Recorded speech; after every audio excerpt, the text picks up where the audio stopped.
Hello दोस्तों, एक बार फिर से आपका हमारे चैनल पर स्वागत है। हमने 11th के प्रीवियस लेक्चर में जाना था कि जो समुच्चय होता है उसको कैसे निरूपित किया जाता है, उसकी परिभाषाएं क्या होती हैं। आज हम जानेंगे कि समुच्चय के प्रकार क्या होते हैं। हमने जाना था प्रीवियस वीडियो में, हमने जाना था कि समुच्चय जो होते हैं उनके लिखने के तरीके कितने होते हैं। एक तो समुच्चय निर्माण विधि होती है, और क्या होती है, गुण विधि होती है, इसे बिल्डर मेथड होते हैं जिनको रोस्टर विधि भी, इस तरीके के हमने जाना था। आज हम जानेंगे कि समुच्चय के प्रकार क्या होते हैं, इनको समझेंगे, इनके अलग अलग प्रकारों की परिभाषाओं को जानेंगे, इनके एग्जाम्पल्स को देखेंगे। अगर आप चैनल पर नए हैं तो आपको डिस्क्रिप्शन बॉक्स में प्रीवियस वीडियो की लिंक आपको मिल जाएगी, आप वहां से देख लीजिएगा, फिर यहाँ आइएगा, आपको बिल्कुल समझ में आ जाएगा। हम चलिए बिल्कुल ना देर करते हुए हम अपने टॉपिक की स्टार्टिंग करते हैं और जानते हैं समुच्चय के प्रकार क्या होते हैं, क्योंकि हम समझते हैं आपके समय से काफी कुछ कीमती नहीं है। बिल्कुल ना देर करते हैं, चलिए समुच्चय की स्टार्टिंग करते हैं और पहला जानते हैं कि समुच्चय के प्रकारों में पहला समुच्चय का प्रकार कौन सा है। तो यहाँ देखते हैं समुच्चय के प्रकारों में पहला जो प्रकार है, हम हेडिंग डाल देते हैं यहाँ पे समुच्चय के प्रकार। हमने यहाँ पे हेडिंग डाल दिया समुच्चय के प्रकार, हमने यहाँ पे हेडिंग डाली समुच्चय के प्रकार। यहाँ पे समुच्चय के प्रकार में पहला समुच्चय हम बात कर लेते हैं, क्योंकि हमने समुच्चय तक यहाँ तक अगर जान लिया है कि समुच्चय को लिखने की विधियां क्या होती है, इनको कैसे लिखा जाता है, इनको कैसे डिनोट किया जाता है, तो आज हम जानेंगे कि समुच्चय के प्रकार क्या है। पहला समुच्चय के प्रकार में आता है रिक्त समुच्चय। रिक्त समुच्चय इसको बोलते हैं रिक्त समुच्चय। रिक्त समुच्चय नाम से पता चल रहा, रिक्त समुच्चय इसको बोलते। अगर इसकी इंग्लिश में बात करें इसके नेम की, तो रिक्त समुच्चय क्या होता है, इसको बोलते हैं एम्प्टी सेट। एम्प्टी सेट या फिर वाइड सेट, एम्प्टी या फिर वाइड या फिर नल, इन नामों से इसको जाना था। Null set, empty set, null set, void set. नाम से पता चल रहा रिक्त समुच्चय, एक ऐसा समुच्चय जिसके अंदर कोई भी अवयव ना हो उसे क्या बोलते हैं, हम रिक्त समुच्चय बोलते हैं। एक ऐसा समुच्चय जिसके अंदर कोई भी अवयव ना हो उसे रिक्त समुच्चय बोला जाता। अगर इसके एग्जांपल्स की हम बात करें, सपोज अपने पास में हमने एक एग्जांपल लिख दिया, ये कुछ हमने ऐसे लिख दिया, तो इसके अंदर कुछ भी नहीं है। और रिक्त समुच्चय को जो डिनोट करने का तरीका होता है उसको मजले कोष्टक से, या फिर इसको डिनोट करते मजले कोष्टक से या फिर हम फाई से। हमने एक यहाँ पे समुच्चय ले लिया, इसके अंदर कोई भी एलिमेंट नहीं है, तो ये उस कंडीशन में क्या हो रहा, रिक्त समुच्चय। लेकिन अगर हम क्या करें, इसके अंदर हमने कुछ एक एग्जांपल अगला लिया, हमने यहाँ पे जीरो रख दिया, तब उस कंडीशन में ये रिक्त समुच्चय नहीं रहेगा, क्योंकि इसके अंदर एक अवयव आ चुका है। वो अवयव कौन सा है, जीरो है। तो हमें ये चीज ध्यान रखना है, जब भी समुच्चय के रिक्त समुच्चय की बात हो तो वैसा समुच्चय जो क्या होगा, बिल्कुल खाली होगा, कुछ भी नहीं होगा। मान लेते एक समुच्चय अपने पास में कुछ ऐसा लिखा, एक्स सच दैट एक्स एक संख्या है। यहाँ पे एक्स एक क्या है, वो संख्या है, लेकिन संख्या कैसी है, एक्स संख्या दो से तो बड़ी होनी चाहिए, लेकिन ये एक से क्या हो, छोटी हो। तो हमें बता सकते हो क्या दो से बड़ी कोई संख्या है जो एक से छोटी भी हो साथ साथ। अगर आपको मिल पा रही हो तो मैं बताइए कि एक से एक संख्या है जो दो से तो बड़ी है लेकिन एक से क्या है, छोटी है। तो उस कंडीशन में कोई भी नंबर नहीं मिल पा रहा, अदर मतलब ये क्या हो जाएगा फिर उस कंडीशन में, उस कंडीशन में जो ए हो जाएगा एक रिक्त समुच्चय हो जाएगा। चलिए अगले प्रकार को हम देखते हैं। अगला प्रकार अपने पास कुछ ऐसा बन रहा। अगला प्रकार हमारे पास, ये तो रिक्त समुच्चय बन गया। रिक्त समुच्चय के बाद आता है अगला प्रकार जिसको हम कहते हैं, रिक्त समुच्चय के बनने के बाद इसको बोलते हैं एकल समुच्चय। ये क्या है, एकल समुच्चय, इसको बोलते हैं एकल समुच्चय। नाम से पता चल रहा है, इसको इंग्लिश में अगर इसके नाम को देखें तो ये होता सिंगलेटन सेट। सिंगलेटन सेट ये होता एकल समुच्चय, इसको बोलते हैं सिंगलेटन सेट। अगर हम बात करें यहां एकल समुच्चय की, तो नाम से पता चल रहा एक ऐसा समुच्चय जिसके अंदर क्या हो, केवल एक ही अवयव हो। सपोज अपने पास में एक हमने एग्जांपल ले लिया, यहां पे हमने लिख दिया ये कुछ ऐसा जीरो। तो उस कंडीशन में अगर बात करें तो ये क्या हो गया, एक एकल समुच्चय, क्योंकि इसके अंदर एक वैल्यू आ रही। हमने लिखा यहाँ पे एक एग्जाम्पल और लिख लेते हैं। हमने लिखा यहाँ पे एक्स सच दैट एक्स एक संख्या है। एक्स एक क्या है, एक्स एक संख्या है, लेकिन संख्या कैसी है, वो x plus two is equal to, हमने 5 लिखा।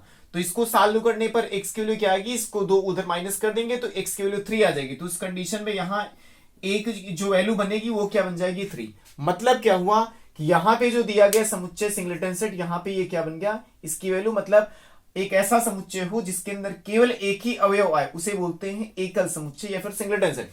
चलिए अगले प्रकार को हम देखते हैं। यहाँ पे अगला प्रकार दिया जा रहा फाइनाइट सेट, जिसको हम बोलते हैं परिमित समुच्चय। परिमित समुच्चय, ये परिमित समुच्चय क्या हो पता चल रहा है इसके नाम से।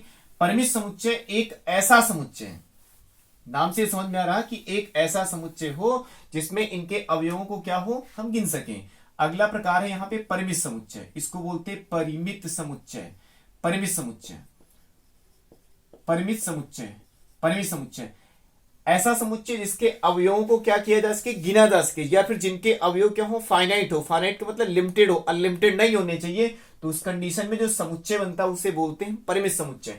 सपोज अपने पास में हमने एक समुच्चय यहाँ पे लिख दिया 1 2 3, तो उस कंडीशन में आप इसके एलिमेंट्स को गिन पाएंगे। यहाँ पे कितने अवयव रखे गए, 3 है। अगर हम एक और लिख दे, एक समुच्चय यहाँ पे हमने लिख दिया ABCD, तब भी यहाँ आप गिन ले जाएंगे, यहाँ पे कितने अवयव हैं, 4। मतलब एक ऐसा समुच्चय जिसके अवयवों को क्या करें, गिना जा सके, या फिर जिनके अवयवों की संख्या क्या हो, एक निश्चित हो, सीमित हो, उसे क्या बोलेंगे, परिमित समुच्चय। अगला प्रकार है इसका अपरिमित समुच्चय। इसको बोलते हैं फाइनाइट सेट, इसको बोलते हैं फाइनाइट सेट। ये है फाइनाइट सेट। और आगे आता अपरिमित समुच्चय, अपरिमित समुच्चय, अपरिमित समुच्चय। अपरिमित समुच्चय क्या होता है, अपरिमित समुच्चय बस बिल्कुल नाम से पता चल रहा है कि एक ऐसा समुच्चय होगा जिसमें अवयवों की संख्या क्या होगी, अनंत होगी, इनफाइनाइट होगी, जिनको हम गिन नहीं पाएंगे। समझ में आ रही बात। इसका मतलब ये हुआ कि एक ऐसा समुच्चय जिसमें क्या हो, एलिमेंट्स, नंबर ऑफ एलिमेंट्स क्या हो, इनफाइनाइट हो, जिनको गिन ना पाए हम, वो क्या होगा, अपरिमित समुच्चय, जिसको क्या बोलते हैं, इनफाइनाइट सेट। इसको बोलते हैं हम इनफाइनाइट सेट।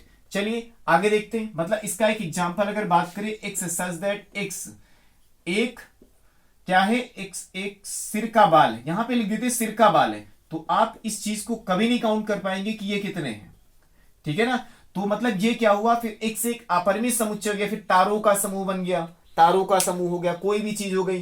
तो मतलब एक ऐसे, जो इसमें एक डिफिनीशन यहां पे लिखनी होती है, जिनके नंबर ऑफ, ऐसा करना होता है कि मतलब इसमें वही एलिमेंट्स लिखने होते हैं जिनके नंबर ऑफ एलिमेंट्स क्या हो, इनफाइनाइट हो, अनंत होने चाहिए, उन्हें क्या बोलते हैं हम, अपरिमित समुच्चय।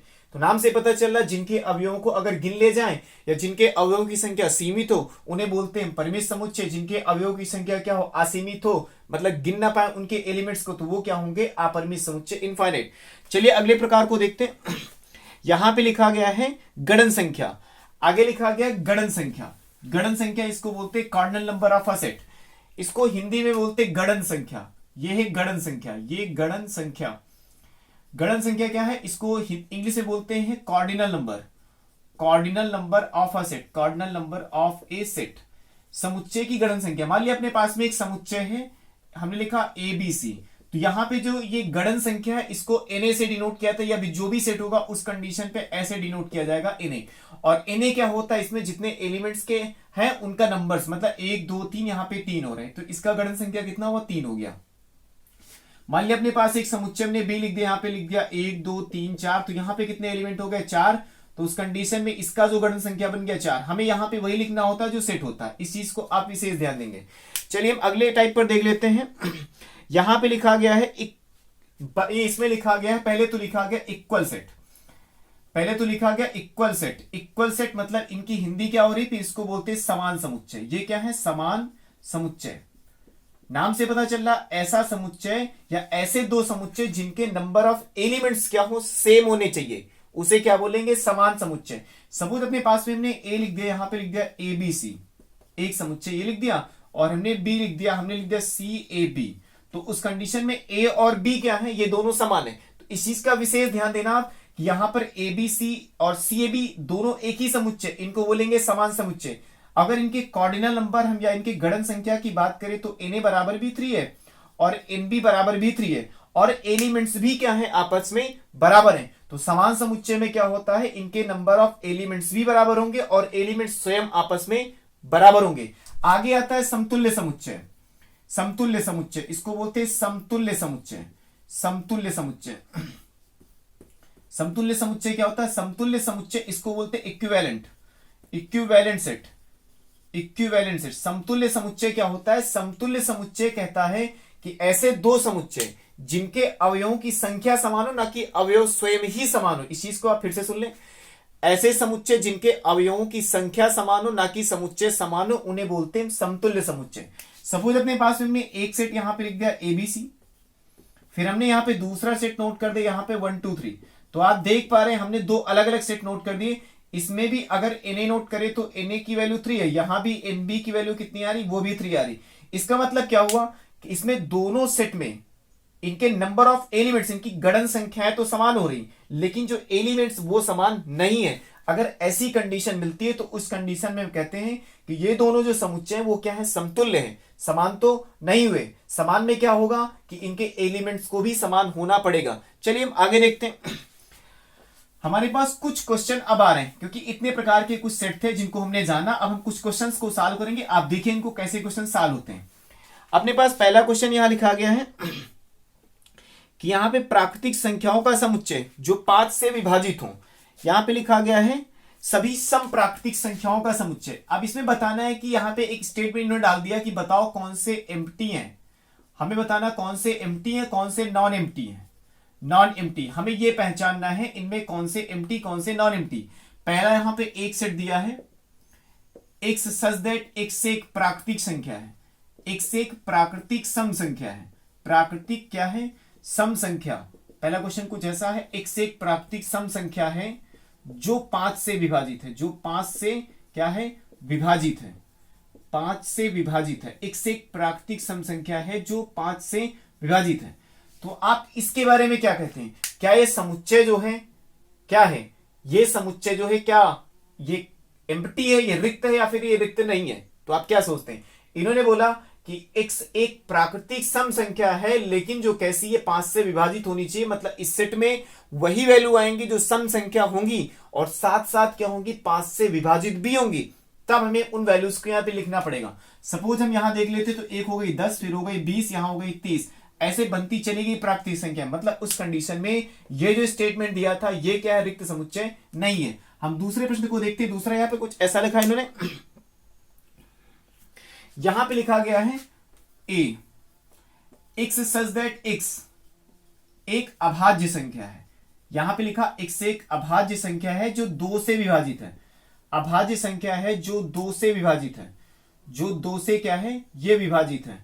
एक्स एक अभाज्य संख्या है जो 2 से विभाजित है। यहां पे एक्स एक क्या है, अभाज्य संख्या जो 2 से विभाजित है। आप इस प्रश्न के बारे में क्या सोचते हैं, यहां पे लिखा क्या ये एम्प्टी है या फिर एम्प्टी नहीं है, ये रिक्त है या फिर रिक्त नहीं है। तो पहली चीज अभाज्य संख्या चाहिए। अभाज्य मतलब वो संख्या है जो खुद के अलावा किसी से नहीं कटती। अगर खुद के अलावा किसी से नहीं कटती, 2 से कैसे कट जाएंगी वो, तो सीधी सी बात होगी इसमें कोई भी नंबर ऐसा नहीं है जो इस शर्त को फॉलो कर जाए। तो उस कंडीशन में ये समुच्चय क्या होगा, एक रिक्त समुच्चय होगा।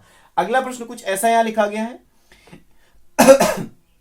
X square minus 2 is equal to 0। अगला प्रश्न कुछ ऐसा है, यहां पे A x such that x एक संख्या है, एक्स एक परिमेय संख्या है। यहां पे एक्स एक परिमेय संख्या है, ये चीज ध्यान रखना, एक्स एक परिमेय संख्या है। लेकिन शर्त कैसी है, एक्स स्क्वायर माइनस 2 बराबर 0 जब है तो इसको सॉल्व करने पर हमारे पास जो भी वैल्यू आएगी वो क्या आनी चाहिए, परिमेय संख्या। तो आप इस चीज को अलग इधर यहीं पे सॉल्व कर लेते, x square minus 2 is equal to 0। तो एक्स की वैल्यू क्या बन जाएगी, ये बन जाएगी प्लस माइनस रूट 2। और आप जानते हैं कि जब भी क्या होता है, किसी भी नंबर पे रूट लग जाता है तो उस कंडीशन में वो नंबर परिमेय नहीं क्या हो जाता, अपरिमेय। यहां इन्होंने बोला हमसे क्या है वो परिमेय संख्या, तो उस कंडीशन में ये जो समुच्चय है वो क्या होगा, एक रिक्त समुच्चय होगा। चलिए अगले प्रश्न को देख लेते हैं। यहां पे लिखा गया है यहां पे अगला प्रश्न कुछ ऐसे लिखा गया है कि एक्स एक संख्या है। यहां पे अगला प्रश्न कुछ ऐसा है, एक्स एक संख्या है लेकिन संख्या कैसी है वो, यहां पे हमने लिखा ए। यहां पे अगला प्रश्न कुछ ऐसा है, एक्स सच दैट एक्स एक संख्या है।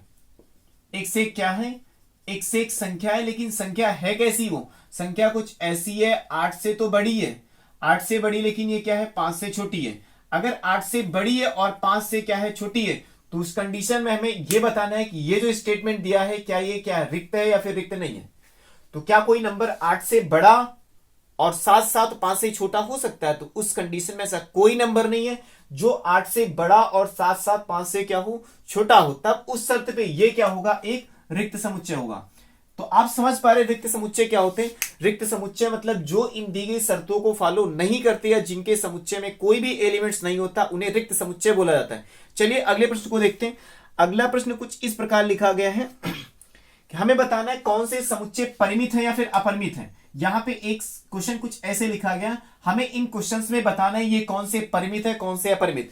यहां पहला क्वेश्चन लिखा गया है, यहां पे लिखा गया है एक्स सच दैट एक्स एक व्रत है, एक्स एक संकेंद्रीय व्रत है, एक्स एक संकेंद्रीय व्रत है। संकेंद्रीय वृत्त, यहां पे हमें बताना है कि ये जो स्टेटमेंट दिया गया क्या ये परिमित है या फिर अपरिमित है। यहां पे मतलब एक संकेंद्रीय वृत्त है। एक से एक संकेंद्रीय वृत्त का मतलब ये हुआ कि एक ऐसा सेंटर हो जिसके चारों तरफ वृत्त हो, मतलब इसका सेंटर लेके कितने वृत्त बनाए जा सकते हैं या फिर इनको क्या गिना जा सकता है। आप देख पा रहे इस सेंटर को लेके अनगिनत वृत्त बनाए जा सकते हैं। उस कंडीशन में ये जो स्टेटमेंट दिया गया ये क्या परिमित नहीं होगा, नहीं होगा तो फिर होगा कौन सा, अपरिमित, हम गिन नहीं सकते। अगले स्टेटमेंट को देखते हैं। अगला स्टेटमेंट कुछ लिखा जा रहा, यहां पे लिखा गया है x such that, x such that, x एक अंग्रेजी वर्णमाला का, एक्स एक अंग्रेजी वर्णमाला का, एक्स एक अंग्रेजी वर्णमाला का अक्षर है। अंग्रेजी वर्णमाला का क्या है, अंग्रेजी वर्णमाला का ये अक्षर है। तो आप समझ पा रहे होंगे कि अंग्रेजी वर्णमाला के अक्षरों को गिना जा सकता है, ये सीमित है। तो उस कंडीशन में ये जो समुच्चय होगा, ये जो स्टेटमेंट दिया गया ये क्या होगा, परिमित समुच्चय होगा, अपरिमित समुच्चय नहीं होगा। चलिए अगले स्टेटमेंट को देखते हैं। यहां पे लिखा गया है एक्स एक प्राकृतिक संख्या है लेकिन वो 5 से बड़ी है। यहां पे लिखा गया ए एक्स सच दैट एक्स एक प्राकृतिक संख्या है, एक्स एक प्राकृतिक संख्या है। इस चीज को विशेष ध्यान देना है आपको। एक्स एक प्राकृतिक संख्या है, एक्स एक प्राकृतिक संख्या है लेकिन वो प्राकृतिक संख्या क्या है, 5 से बड़ी है। तो आप हमें ये बताइए कि ये जो समुच्चय दिया गया ये क्या है, परिमित है या फिर अपरिमित है, क्या सोचते हैं इसके बारे में। तो 5 से बड़े तुम्हें प्राकृतिक संख्या कितनी हो सकती है, आप उनको गिन पाएंगे या नहीं गिन पाएंगे। तो इस कंडीशन में आप बता सकते हैं गिन पाएंगे या नहीं गिन पाएंगे, ये आपके लिए हम छोड़ देते हैं। अगर गिन पाए तो ये क्या हो जाएगा, परिमित। अगर नहीं गिन पाते तो उस कंडीशन में क्या होगा, अपरिमित। ये आपके लिए होमवर्क है।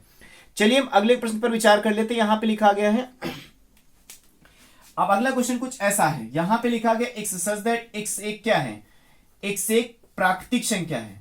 यहां फिर अगला क्वेश्चन एक्स एक प्राकृतिक संख्या है लेकिन वो कैसी प्राकृतिक संख्या है, वो 200 से छोटी है। अगर 200 से छोटी है तब उस कंडीशन में इस स्टेटमेंट को देख के आपको क्या लगता है, इसमें तो तुरंत गिन ले जाएंगे 1 से 200 तक की संख्याएं जो प्राकृतिक होंगी, इसके पीछे की संख्या है जो 200 से पीछे की 199 तक की जो कि प्राकृतिक होंगी। तब उस कंडीशन में क्या हो जाएगा, ये हो जाएगा परिमित समुच्चय। तो अब इसको आप बताएंगे फिर क्या परिमित है या फिर अपरिमित है। यहां पे 5 से बड़ी सभी प्राकृतिक संख्याओं की बात कर लिया। एक चीज आपको ये जानना है, यहां पे सभी बड़ी संख्याओं की, चाहे जितनी बड़ी, एक स्टेज ऐसा होगा जहां तक हम गिन ले जाएंगे, जिन प्राकृतिक संख्याओं को जहां तक हमने जाना है वहां तक गिन ले गए हम चीजों को, तो क्या होगा, उस कंडीशन में परिमित होगा। अगर आपको लगता है अपरिमित तो इसका रीजन भी बताइएगा हमें, क्यों अपरिमित हो रहा। तो इस कंडीशन में पहले तो ये क्या होगा, परिमित होगा, क्योंकि 5 से बड़े जितने भी प्राकृतिक संख्या हो तो अनंत हो सकती हैं, लेकिन क्या होगा, उनको हम गिन तो ले गए हैं ना। एक स्टेज आए जहां तक हम पहुंच के उनको काउंट तो कर ले गए। अगर हम गिन पाते हैं तो क्या होगा, परिमित समुच्चय, नहीं तो अपरिमित समुच्चय। चलिए अगले प्रश्न को देखते हैं। यहां पे लिखा गया एक्स एक प्राकृतिक संख्या, एक्स सच दैट एक्स एक प्राकृतिक संख्या है तो 0 से तो बड़ी है लेकिन 1 से क्या है, छोटी है। यहां पे अगला क्वेश्चन कुछ ऐसा लिखा गया एक्स सच दैट एक्स एक प्राकृतिक संख्या है, एक्स एक प्राकृतिक यहां पे क्या है, संख्या है, एक्स एक प्राकृतिक संख्या है लेकिन जो 0 से बड़ी है और 1 से छोटी है। तो हमें आप बता सकते हैं कि यहां पर क्या कोई ऐसा नंबर है जो 0 से तो बड़ा हो लेकिन 1 से छोटा हो, वो भी प्राकृतिक हो। इस चीज को आप ध्यान देना, नेचुरल होना चाहिए। तो आप 0 और 1 के बीच में कोई भी प्राकृतिक संख्या नहीं आती, उस कंडीशन में पहले तो क्या बनेगा, ये एक तो रिक्त समुच्चय बनेगा। रिक्त समुच्चय अगर हो गया है, रिक्त समुच्चय अगर हो गया तो ये परिमित है या फिर अपरिमित है, आप बताएं। इसमें अवयवों की संख्या सीमित है या फिर असीमित है। देखो इसमें अवयवों की संख्या क्या है, इसमें सीमित है, जो कि कुछ नहीं है, 0 है अवयव की संख्या, इसलिए इसके अवयवों को गिना जा सकता है। और गिना जा सकता है जो कि अवयवों की संख्या क्या है, सीमित है। तो ये कौन सा सेट बन जाएगा, ये बन जाएगा परिमित समुच्चय। तो आप समझ पा रहे होंगे, ऐसा नहीं कि इसमें अवयवों को नहीं गिन पाएंगे, गिन ले गए हैं ना, तभी तो हम बोलते हैं इसमें अवयवों की संख्या 0 है। अगर 0 मिल गई है तो समुच्चय कैसा बनेगा, परिमित बनेगा। चलिए अगले प्रश्न को देखते हैं। यहां पे लिखा गया है a इक्वल टू, यहां पे अब बताना है आपको कौन से यहां पे समान है और कौन से समतुल्य हैं और कौन से क्या है इसमें समान और समतुल्य, इन पेयर्स में बताना है कौन कौन से समान कौन कौन से समतुल्य। यहां पे लिखा गया 1 2 2 3, यहां पे 1 2 2 और फिर लिखा गया 3 और फिर अगला सेट ऐसा डाला गया x-1 x-2 और यहां पे लिखा गया x-3 और ये इक्वल टू 0। हमें इनकी वैल्यू भी निकाल लेनी, यहां पे ऐसे लिख लेना इस चीज को, c is equal to x such that x, यहां पे कुछ ऐसा है, मतलब x एक संख्या कैसी है, x एक संख्या है, एक से एक संख्या कैसी है यहां पे इस टाइप की, x-1, x-2, x-3 बराबर 0 करने पर इनमें हमें बताना है कौन से समान है कौन से समतुल्य है, ये चीज हमें बतानी इन तीनों सेट में। तो आप देख पा रहे हैं यहां पर इसमें देखो पहले तो एक चीज ये जाननी होती किसी भी समुच्चय में नंबर ऑफ एलिमेंट्स को रिपीट करने पर कोई प्रभाव नहीं पड़ता, इसलिए समुच्चय को 1 2 3 भी लिख सकते हैं, हमें रिपीट नहीं करना यहां पर।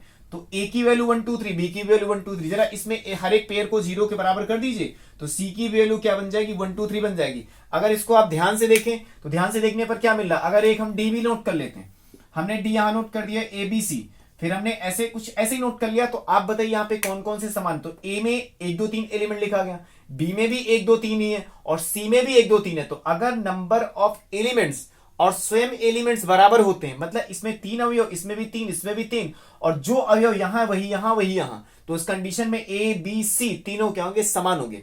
लेकिन अगर ए को देखें, फिर इसको डी को देखें, या बी को देखें, डी को देखें, सी को देखें तो और डी को, तो इनमें नंबर ऑफ एलिमेंट समान है, मतलब यहां भी 3 है और यहां भी 3 3 मिल रहा है, तो इसका मतलब ये समान तो नहीं है लेकिन ये क्या हुए, ये समतुल्य है। जब भी नंबर ऑफ एलिमेंट्स मतलब किसी भी दो समुच्चय के जो गणन संख्या होती, नंबर ऑफ एलिमेंट जिनको कॉर्डिनल नंबर बोला जाता है, अगर वो बराबर हैं तो उस कंडीशन में जो दिए गए सेट क्या होते हैं, वो सेट क्या होते हैं, समतुल्य होते हैं। चलिए अगले प्रश्न को देखते हैं। अगला प्रश्न कुछ इस प्रकार लिखा जा रहा है यहां पे यहां पे आपको बताना है कि ये समान है, समतुल्य है, या फिर कैसे समुच्चय दिए गए। एक आपके लिए होमवर्क के लिए हम छोड़ देते हैं। अगला प्रश्न कुछ इस प्रकार का यहां पे लिखा गया है x² minus 5x minus 5x plus 6 is equal to 0, मतलब इस सेट में वो वैल्यू आएंगी यहाँ पे x सच दैट x से एक संख्या है, ये चीज आपको लिख लेना, x से एक संख्या है, x से एक संख्या है। दूसरा यहां पे लिखा गया है, यहां पे लिखा गया 2,3, फिर आगे c लिखा गया 2 3 3, यहां पे लिख दिया 2, और फिर हमने d लिख दिया यहां पे 1 2, फिर हमने लिख दिया यहां पे e एक नोट कर दिया, हमने लिख दिया ए बी।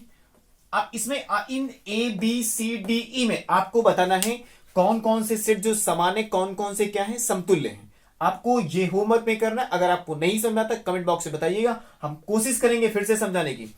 अगर आपको वीडियो पसंद आया हो, समझ में आया हो, तो इसे लाइक कीजिए, शेयर कीजिए, सब्सक्राइब कीजिए। मिलते हैं नेक्स्ट पार्ट में अगले क्वेश्चंस के साथ, तब तक के लिए थैंक यू।